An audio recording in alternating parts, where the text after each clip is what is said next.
ቴዲ መቼም እዚህ ቤት ስትመጣ እሷን ታውቃታለህ አይደል? ሰላም ብላት እንጂ። አዎ እንዴት ነሽ? አንቺ ንቀት ነው እንዴ መስ የማሰጪው?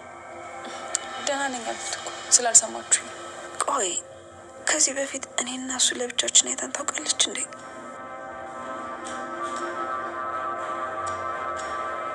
ይሄ የማይረባ በህት የተጫወተው እሱ ነው አይደል? ምናልባት እኔ ባልፈጠር ሁሉም ነገር ሰላም ይሆን ነበር። ምን ልበልሽ እናቴ፣ ሀዘንሽ ከባድ እንደሚሆን ይገባኛል። ግን ደግሞ እኔ ምድር ላይ ሆኜ የማዝነው በለጠብኝ። እኔ ከዚህ በላይ የመኖር ተስፋ የለኝም። ብኖርም አልጠቅምሽም፣ ሸክም ነው የምሆነው። እኔ የመኖር ተስፋ፣ ሞራል፣ ሁሉም ነገር አቻለኝ። ይቅር በይኝ እናቴ፣ በጣም ወድሻለሁ። ከዚህ ተፈጠረ ነው ምንሽ ነው ቆንጆ? እንዴት ነው በዚህ ሰዓት ሊመጣ ይቻላል? ከዚህ በኋላ በተሻለሽ መጠን ከመጠገብረጭ በተለይ ደግሞ ኮንዶም እታወኝ።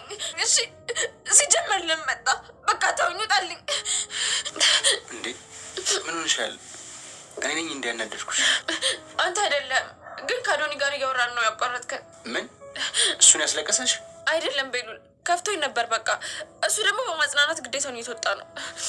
ግዴታ? የምን ግዴታ ነው የምትይው? አልገባኝም። አዎ ቤሉል እያወራን ያቋረጥከን። ትንሽ ከፍቷን ነበር፣ እያጽናናት ነው። አምላኬ በወንድሜ አትፈትነኝ። ቆይ ምን እየተፈጠረ ነው? አብረው ከነበሩ እንዴት አልነገረኝም?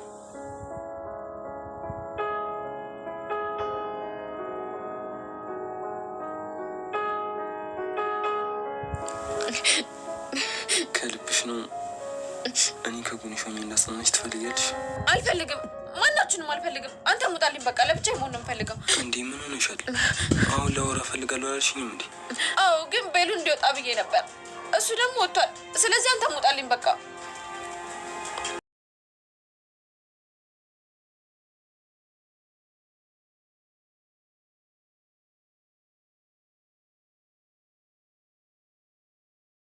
እና የኤልሻዳይ በጣም ያሳዝናል። ሄለን በእርግጥም አዝናለች። ሁሉም ነገር ቢጸጽታትም እንኳን አሁን ላይ ላደረገችው ነገር በሙሉ ጸጸት ቢሆንባትም ለይቅርታ እንዳረፈደች ነው። ማን እንዴት እንደተገደለ እንኳን ማወቅ አልቻለችም። ስልክ ተደውሎ ነይ ምርመራውን ማወቅ ትችላላችሁ ተብላ ስትሄድ አይ በፍጹም ሰው ተሳስተው ነው እንጂ እሱ አይደለም እያለች ቤሉልን ይዛ ከቤት ወጥታ ነበር። ታዲያ እንዳሰበችው ሳይሆን ነገሮች በሙሉ ተገላቢጦሽ ሆነዋል። ምክንያቱም ቶማስ ራሱ እንደሞተ ተነገራት። እሷም ማመን ቢከብዳትም እንኳን እንዴት ብትልም እስከዛሬ እሷ ልትገለው የነበረውን ዛሬ ግን በሰው እጅ ሲሞል በጣም ነው የጸጸታት። ታዲያ ለምን እንደዚህ ሆነ የሚለው ጥያቄ አሁንም በተደጋጋሚ ለራሷ ጥያቄ ሆኖባታል። ሄለን በጣም ያዘነች ትመስላለች፣ ግን ደግሞ ከቀናት በኋላ ተቀይራ ወደ ገንዘብና ንብረቱ መለወጧን የማይቀር ነው። አሁን ላይ ድርድር የያዘችው በገንዘብና በሀብት በንብረቱ ነው። ምክንያቱም እስከዛሬም ቶማስን ልታጠፋው የነበረው ገንዘቡን የራሷን ለማድረግና ቤሉልን ሸውዳ ወይም ደግሞ ለማይፈልጋት ሴት ድራ እሷ በገዛቻት ሴትዮ ተወርሳ ውርሱን በሙሉ ለራሷና ለልጇ ለኤልሻዳይ ማድረግ ነው ሀሳቧ። ቤሉል የእንጀራ ልጇ ሲሆን ለእሷ ምንም ግድ እንደሌላት ደጋግማ ተናግራለች። እሱ ግን በጣም እንደሚወዳት ነው ሰላም ጤና ይስጥልኝ ውድና የተከበራችሁ የቻናሌ ተከታታዮች እንኳን ደህና መጣችሁ። ቪዲዮን ላይክ በማድረግ ጀምሩት። በዛሬው ድራማ እንዳየነው በጣም ከባድ ችግር ውስጥ ነበሩ። ታዲያ ሁሉም ሲያለቅሱ ያሳዝኑ ነበር። በተለይ ደግሞ ኤልሻዳይ እና ቤሉል አባታቸውን በማጣታቸው በጣም ከባድ ሀዘን ነው። በእርግጥም ያደረገችው ድርጊት ኤልሻዳይ የማይሆን ቢሆንም እንኳን ዛሬ የደስታ ቀን ነው እያለች ነበረ። ግን ደግሞ በደቂቃዎች ውስጥ ሁሉ ነገር ያ ደስታ ሙሉ ያ ጭፈራ ተገልብጦ ወደ ሀዘን ተቀይሯል። መሲ ክፍል ውስጥ ተዘግቶባት ምግብም ውሃን ባለማግኘቷ በቴዲ ተበሳይታ ክፍል ውስጥ እንዳለች ራሷን ስታወድቃ ነበረ። ታዲያ ማንም ሰው አላያትም ነበር። ለሰዓታት እዛ ክፍል ውስጥ ተዘግቶባት ራሷን ስታ ወድቃለች። ይህንን ታዲያ ለማየት እህቷን ኑንያት ወደዛ ክፍል ስትሄድ ምንም ድምፅ አትሰማም። እሷም መሲ ብላ ብትጣራም በሩን የሚከፍትላት አጣች። እባክሽን በሩን ክፈችውና እማናገርሽ ነገር አለኝ ብላት ነበር። ግን መሲ እራሷን ስታ ስለወደቀች የማንንም ድምፅ መስማት አትችልም ነበር። ታዲያ ኑንያት የመሲ ክፍል ዘግቶ ወይም ደግሞ ለሰዓታት እዛ ክፍል ውስጥ መቆየቷ ስላሳሰባትና ምን ሆና ነው የሚል ነገር ስላስጨነቃት ወደዛ ክፍል መሄዷን አላቆመችም። እናም በሌላ በር ገብታ መሲ ጋር ስትገባ መሲ እራሷን ስታወድቃ ነበረ። ኑንያትን በፍርሃት በጣም እየጮኸችና እርዱኝ እያለች እየተጣራች ነበር። ታዲያ ይሄንን ነገር ለማንንም መናገር ያልፈለገችው መሲ ብዙ ሚስጥር በሆዷ አለ። የሄለንን ክፋት ታውቀዋለች። እንዲሁም ደግሞ አሁን ላይ መሲ የምታስበው ሄለን እንደገደለችው እንጂ ሌላ ሰው እንደሆነ አታውቅም። ምክንያቱም እዛ ቤት በጣም ከባድና ክፉ ሰው ሄለን ብቻ ስለሆነች። በነገራችን ላይ አሁን ላይ አዶናይ ያደረገው ነገር እና ሄለን ክፍል ውስጥ ሪከርድ እንዳደርግ ያስቀመጠው ቅጅ አሁን ላይ እሱ አይቶታል። ታዲያ ነገሮች በሙሉ ሄለንን የሚያመለክቱ ቢሆኑም እንኳን የአባቱ ገዳይ እሷ እንደሆነች ጠርጥሯል። ነገሮች በሙሉ እንዳሰበው ባይሄድለትም ግን የሚያወዛግብ ነገር ተፈጥሯል። ለምን ሄለን ይሄን ነገር ታደርጋለች የሚል ነገርም ጥርጣሬ ይኖራል። ምክንያቱም ሄለን ጥሩ ሰው እንደሆነች ነው የምታስመስለው። ቤት ውስጥ ከሷ ውጭ ጥሩ ሰው ያለም አይመስልም። ሁልጊዜ ለሰዎች ጥሩ ነው ሆና የምትገኘው። እናም ታዲያ ሄለንን መጠርጠር ከባድ ይሆናል። እናም መሲ ከወደቀችበት ለማንሳት አዶናይን ስትጣራ ነበር። ቤሉልም እያለች ስትጣራ በነበረበት ሰዓት ድንገት አዶናይ ጩኸት ሰምቶ ወደ መሲ ክፍል ሲሄድ ኑንያትና መሲ ተቃቅፈው መሲ እራሷን ስታ መነሳት ከብዷታል። እናም ኑንያትም ውሃውንም ምኑንም ካደረጉ በኋላ መሲን ማቅናት ችለዋል። መሲም ከነቃች በኋላ ምግብ እንዳልበላችና ረሃቡ እንዳደከማት ተናገረች። አዶናይም ለምንድን ነው ምን ሆነች ነው ብሎ ሲጠይቃት እሷም ማውራት እንደማትችልና አቅሙ ስለሌላት ምንም መናገር እንደማትችል ነገረችው። ኑንያትም ምግብ አምጥታ ከበላች በኋላ ትንሽ ኢነርጂዋን ሰብስባ ቀና ስትል አዶናይም ለምንድን ነው እንደዚህ ሆንሽው እያለ ጥያቄ በጥያቄ እየደረበባት ነበር። ግን መሲ ምንም ሳትተነፍስ እዛው ቆይታለች። ታዲያ በዛን ሰዓት ነበረ ኤልሻዳይ ከእናቷ ክፍል ገብታ የኑንያትን ሚስጥር ለማወቅና ኑንያት ምን አይነት ሚስጥር ቢኖራት ነው እንደዚህ በጥፊ የመታችኝ እያለች ያለፈውን እያስታወሰች ያንን ነገር ፈልጋ ካገኘች በኋላ ወደ ክፍሏ ቆልፋ ገብታለች። እሷም ከፍታ ወረቀቱን ስታነብ ነበረ። ሁሉንም ነገር ካወቀች በኋላ ነገሩ ግራ ቢገባትም እንኳን ለሷ ጥሩ ነገር እንደሆነ ተሰማት። እናም እንደ ዛሬ ተደስታ እንደማታውቅና ዛሬ የደስታዬ ቀን ነው እያለችም ስትፈነጥስ ስትጨፍርም ነበረ። ግን ያ ሁሉ ጭፈራና ያ ሁሉ ደስታ በአንድ ደቂቃ ውስጥ ወደ ሀዘን ተለውጦባታል። እሷም ወረቀቱን ካነበበች በኋላ ኑንያት ከዚህ በፊት ስትታገት በኤችአይቪ እንደመረዟት እና አሁን ተጠቃሚ እንደሆነች ሁሉንም ነገር ተረድታለች። እሷም ያሰበችው አንድ ነገር ነበር። ከዚህ በኋላ ኑንያት የተባለች ሴት ለአዶናይም ሆነ ለወንድሟ እንደማትመጥን ከዚህ በኋላ ይሄንን ካዩ በኋላ ከሷ እንደሚርቁ ነበር ያሰበችው እና ሁሉንም ነገር ካመቻቸች እና ካሰበች በኋላ አዎ ኑንያት አሁን አገኘሁሽ፣ ለምን እንደዚህ እንዳረገሽ አሁን ገባኝ እና ነገሮች በሙሉ ለኔ በጣም ጥሩ ነው ብላ አስባ ነበር። ግን እየጨፈረች ባለችበት ሰዓት ነበር አንድ ድምፅ የሰማችው። የለቅሶና የሆነ ጩኸት ድምፅ ሰማች። በሯን ከፍታ ቁልፉን ከከፈተች በኋላ እዛው ቆማ ማዳመጥ ጀመረች። ታዲያ ድምፁ ምንም ሊገባት አልቻለም። በእርግጥ ደንግጣ ወደ ታች ስትወርድ ወንድሟና እናቷ መሬት ላይ እየተንከባለሉ በጣም ያለቅሳሉ። ነገሩ ግራ ቢገባትም እንኳን ቤሉል ምንድን ነው ብላ ብትጠይቅ ቤሉል ሊመልስላት አልቻለም። እሷም ድምፅ ማውጣት ከበዳት። ምክንያቱም የእናቷና የወንድሟ ሁኔታ ከባድ ነበር እና ምን ሆኖ ነው ብላ በድንጋጤ ለደቂቃዎች ማሰብ ጀመረች። ቤሉልም አባዬ እያለ ማልቀሱን አላቆመም። ግራ ቢገባት አባቷ እንደሞተና ለቀናት ወደ ቤት እንዳልተመለሰ ስለገባት እሷም ኃይለኛ ጩኸት ጮኸች። በዛን ሰዓት ነበር ሙሉ ቤተሰቡ የተሰበሰበው። ገነት ከነ ልጆቿ እንዲሁም ደግሞ መሲም ከወደቀችበት ራሷን ስታ በነበረበት ሰዓት ትንሽ መንቀሳቀስ ስትጀምር ነበር። ያ ሁሉ ጩኸት ሲጮክ ሁሉም ሰው ተሰባሰበ። ታዲያ የቶማስን ሞት ሁሉም ሲረዱ በጣም ነበር ያዘኑት። ቶማስ በጣም ምስኪን ሰውና ጥሩ ሰው ነበረ። እናም በመሞቱ ሁሉም ሰው አዝነዋል። ኑንያትም እያለቀሰች ነበር። ቤሉልን ቢይዙት እሱም አባዬ እንዴት ለምን እያለ ጥያቄ ፈጥሮበታል። በእርግጥ ይህን ነገር ማን ያደረገው? ናሆም የእህቱ ባል ስልን የገደለው እሱ ነው ወይስ አይደለም? ይሄ ከዚህ በፊት ለሄለን እያስጠነቀቃትም እየነገራትም ነበር። እሰራልሻለሁ፣ ባዶሽን ትቀሪያለሽ። አንቺ እንደዚህ ሆነሽማ እዚህ ቤት መኖር የለብሽም።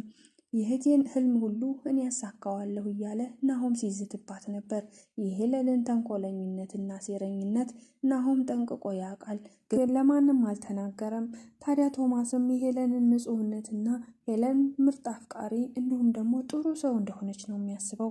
አንድ ቀንም ሄለን ተንኮለኛ ናት ወይም ከጀርባዬ ሴራ ታሰራለች ብሎ አንድ ቀንም አስቦት አያውቅም። አሁን ግን አዶናይ እየጠረጠረው ነገር አለ። አዶናይ በአባቱ መሞት ምክንያት በጣም ተጎድቷል። አሁንም ቤሉል እንዴት ተጎዳው እና አዶናይ አንዳንድ ነገሮችን ሲያይ ነገሮች በሙሉ ወደ ሄለን የሚጠቁም ነገር አገኘ። በዛን ሰዓት ነበረ አዶናይ እች ሴትዮ ምን እያደረገች ነው ብሎ የሪከርድ ማድረጊያ ካልጋዋ ጀርባ አስቀምጦ ነበር። በእርግጥም አንዳንድ ፍንጭ የሰጠው ቢመስልም እንኳን በእርግጥ አሁንም እርግጠኛ ሆኖ ሄለን ጥፋተኛ ናት ለማለት የሚያስችል መረጃ የለውም። ግን ይህንኑም ከያዘ በኋላ ከቀናት በኋላ አዶናይም እና ቤሉል ለማውራት ነበረ። አዶናይ ወደ ውጭ ወተን እስኪ ስለ አንዳንድ ነገር እናውራ፣ ስለ አባትህ ሞት በእርግጥ አሁን ላይ ከባድ ነው። እኔ እንኳን ተጽናንቻለሁ፣ ያንተ ትኩስ ስለሆነ ስሜቱ ለእኔ መገመት አይከብደኝም ብሎት ነበር ቤሉል። ቤሉልም አይ ዛሬ መውጣት አልፈልግም፣ እኔ ከቤት መውጣት አልፈልግም፣ የአባቴን ገዳይ ደግሞ ትንሽ ልረጋጋና አንድ ቀንም እንኳን ሳያልቅ አገኘዋለሁ እያለ ነበር። ታዲያ ቤሉል እንደዚህ ካለ በኋላ አዶናይ ሊያናግረው እንደሚፈልግና የሆነ የሚነግረው ነገር እንዳለ ነግሮት ነበር። እሱም ምንድን ነው ብሎ ከጠየቀው በኋላ ሄለንን እንደጠረጠራትና ሄለን አንዳንድ ነገሮቿ እንዳልተመቹት ከዚህ በፊት ኑንያት መታገት ላይም እጇ ያለበት እንደመሰለው እንዲሁም ደግሞ የሪካርዶን ድምፅ ካሰማው በኋላ ቤሉል ግራ ቢገባም ግን ደግሞ እንዴት እያለ ነበር። ምክንያቱም ሄለን ጥሩ ሰው ስለሆነች እና በጣም ይወዳታል። እናቴ ብሎ የሚጠራትን ከእናቱ ብትክ እንግዲህ እንጀራ እናቱም ስለሆነች አሁን ላይ እሷን መጠርጠር ቢከብደውም አዶናይ ግን አይ ትኩረትህን በሙሉ እሷ ላይ አድርግ፣ እኔም ከቀናትና ከጊዜያት በኋላ መኮ በነገረው መሰረት መኮም አንዳንድ መረጃዎችን ለአዶናይ ነግሮት ስለነበረ ከዛ ተነስቶ ነው ሄለን ላይ ትኩረቱን መጨመር የፈለገው። እናም አዶናይም ይሄን ካናገረው በኋላ በእርግጥ ቤሉል ቢከብደውም እንኳን ከዚህ በኋላ ሄለንን መከታተሉን አያቆምም። ሄለን ከቴዲ ጋር ግንኙነቷን መቀጠል ትፈልጋለች። ሄለንን እንዲያጽናናትና እንዲሁም ደግሞ በአሁን በጊዜ ከጎኗ እንደሚሆን ጠይቀዋለች። ይቅርታ ከጠየቀችው በኋላ እባክህን አትራቀኝ፣ ቶማስን አጥቼዋለሁ እና በሱም በሞት በጣም አዘኛለሁ፣ ውስጤ ተጎድቷል፣ እባክህን ቴዲ ከጎን ይሁን ብላ ደውላለት ነበር። ቴዲም እውነትም ይቺ ሴት አዝናለች ብሎ ነበር ያሰበው። እናም ከቆይታ በኋላ ቴዲ ወደዛ ቤት ሊያጽናናት መጥቶ ነበር። ግን ደግሞ ሄለን እያስመሰለች እንጂ አሁን ላይ የቴዲ ሐዘን ወጥቶላታል። ስለ ንብረቱና ስለ ሀብቶ ምን ማድረግ እንዳለባት እንዲሁም ደግሞ እንዴት የሷ ማድረግ እንዳለባት እያሰበች ነው። ለቤሉል እጮኛ አምጥታለታለች። እጮኛይቱም ቶማስ ያጨለት እንደሆነ እና ከዚህ በፊት እሷን እንዲያገባት እሷና ቶማስ እንደተነጋገሩ ሆና ልጅቷን ገዝታ ነው ያመጣ። ታዲያ ይህ ሁሉ ሴራ የሄለን ንብረቱንና ሀብቱን በእጇ ለማስገባትና ልጅቷን ካገባት በኋላ ከልጅቷ ጋር የተደራደረችው ነገር አለ። ስለዚህ ልጅቷንም ልታጠፋት ትችላለች ነገሮች ካለቁላት በኋላ። ቴዲም ሄለን በጣም ክፉ ሰው እንደሆነች እና ጨካኝ እንደሆነች ስለሚያውቅ አሁን ደግሞ ምን ልታደርገኝ ነው? እንዴት አይነት ወጥመድ ውስጥ ልታስገባኝ ነው ብሎ እያሰበ ነው። እሷም ሀዘኗን እንድትካፈላትና ከጎኗ እንዲሆን ብቻ ነው የነገረችው። ግን ደግሞ ቴዲ አሁንም ማሰቡን አላቆመም። በእርግጥ ሄለንም እንዳሰባት ናት። አሁን አንተ ነህ ድልድዬ፣ ከዚህ በኋላ አንተ ላይ ተረማምጄ ነው ይህ ሁሉ ንብረትና ሀብት የራሴ ማድረግ የምችለው። እናም አሁን ወጥመዴ ውስጥ ትገባለህ እያለች ስታስብበት ነበረ። እሱም አይ አንቺ ወጥመድ ውስጥማ በፍጹም አልገባም፣ አንቺ አውቀሽ ነው እንጂ መቼም ሰው አይደለሽም፣ መቼም ልትለወጫችም እያለ ለብቻው ሲያወራ ነበር። በዛ መሀል ታዲያ መሲ ድንገት ወደ ሳሎን ስትመጣ ቴዲንና ሄለንን በአንድ ሲያወሩ ታያቸዋለች። መሲም በጣም ደንግጣ ነበር። ምክንያቱም እሱን እንዳያወራትና ከዚህ በፊት ህይወቴ ነው ብላ የምትወደው ሰው የምታፈቅረው ሰው ቴዲ ሆኖ በማግኘቷ በጣም ነበር የተናደደችው። መናደድ ብቻም ሳይሆን በጣም አዝናለች። ነገሮች በሙሉ እንዳሰበችው አልነበረም። ሁሉም ነገር ድብልቅልቅ ያለ ነበረ። እናም መሲ ስታየው በጣም ደንግጣ ነበር። ቴዲም እሷን ቀና ብሎ የሚያይበት ሙሉ አይን የለውም። ምክንያቱም እሷ በጣም እንደምጠላውና በጣም ተንኮለኛ እንደሆነ እንዲሁም ደግሞ የሄለን ቀኝ እጅ እንደሆነ ታውቅ ነበር። ይህንን እሱም ስለሚያውቅ በእርግጥ በተደጋጋሚ ቃል ቢያስገባትም እንኳን መሲ በጣም ለሱ ይቅርታ እንደማታደርግለት ግልጽ ነው። ቴዲም እሷም ጊዜ በጣም ደንግጦ ነበር። ነገሮች በሙሉ በጣም ያስደነግጣሉ። ሄለን በመሃል ተግራ ተጋብታለች። ምክንያቱም የመሲና የቴዲ አስተያየት ከባድና መሲም ግራ በመጋባት ነገሮች በሙሉ አዲስ ሆኑባት። ቆማ ማሰብ ጀመረች። ቴዲም እሷን እያየ ፈጦ ቀረ። ኑንያትን ሄለን አስጠነቀቀቻት። እቃ መለየት እንዳለባትና እንዲሁም ከቤሉልና ከአዶናይ ከቤተሰቡ እንድትርቅ አደረገቻት። በእርግጥ ኑንያት ይሄ ነገር ቢከብዳትም ግን ለሄለን እሺ ችግር የለውም እኔ እኮ እስከ ዛሬም ዝም ያልኩት እርግጠኛ ስላልሆንኩ ነው። ምክንያቱም ምንም አይነት ህመም እየተሰማኝ አይደለም። ከዚህ በኋላ እንደውም ሌላ ቦታ ወስደሽ ብታስመረምሪኝ ደስ ይለኛል ብላት ነበር። ለጠላቷ አሁንም እውነቱን እየነገረቻት ነው። በእርግጥ ነገሮችንና ሁሉንም ነገር ለመሲ ብታስረዳት የሄለን ሴረኝነትና የሄለን ተንኮለኝነት በደንብ ስለምታውቅ በራሷ መንገድ ትሄድ ነበር። ግን ደግሞ አሁንም ቢሆን ከእሷ ከሄለን እጅ መውደቃቸው ነው። እናም ኑንያት እያለቀሰችን ቢሆን በሄለን ሀሳብ ተስማምታለች። የዛሬው ቪዲዮ በዚህ ነበር ያለቀ። አብራችሁ ስለቆያችሁ ከልብ አመሰግናለሁ። በቀጣይ